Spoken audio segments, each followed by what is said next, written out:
నిరీక్షణకు ఆధారం లేనప్పుడు అతడు నిరీక్షణ కలిగి నమ్మెను, మరియు అతడు విశ్వాసమునందు బలహీనుడు కాక.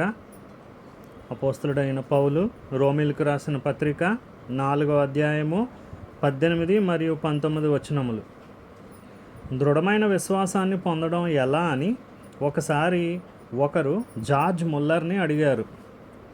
అతడు ఇచ్చిన సమాధానం మర్చిపోలేనిది. దృఢమైన విశ్వాసాన్ని నేర్చుకోవడానికి ఏకైక మార్గం గొప్ప శ్రమల అనుభవించడమే. ఆ విశ్వాస యోధుడు జవాబు చెప్పాడు, భరించరాని శోధనల్లో స్థిరంగా నిలబడడం ద్వారానే నేను నా విశ్వాసాన్ని నేర్చుకున్నాను. ఇది నిజం. అన్ని ఆశలు విఫలమైనప్పుడే కదా దేవుని మీద నమ్మకం ఉంచే సమయం వచ్చేది. ఇప్పటి ఈ అవకాశము ఎంత మంచిదో నువ్వు గ్రహించడం లేదు. ప్రస్తుతం నువ్వు గనుక ఘోరమైన విపత్తులో ఉన్నట్టయితే అతి శక్తివంతమైన విశ్వాసం నీకు అతి దగ్గరగా ఉంది.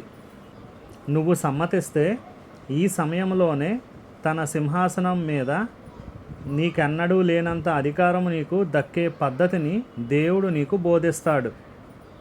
భయపడకండి, నమ్మిక మాత్రం ఉంచండి. ఒకవేళ భయమేస్తే దేవుని వైపు చూస్తూ, నేను భయపడిన సమయంలోనే దేవా నీ మీద నమ్మకము ఉంచుతున్నాను అని చెప్పండి. వేదనల బడిలో మీరు నేర్చుకున్న విశ్వాసం కోసం దేవుడికి కృతజ్ఞతలు చెబుతారు. అంతులేని శోధనల ద్వారానే నిశ్చలమైన విశ్వాసం అలవడుతుంది.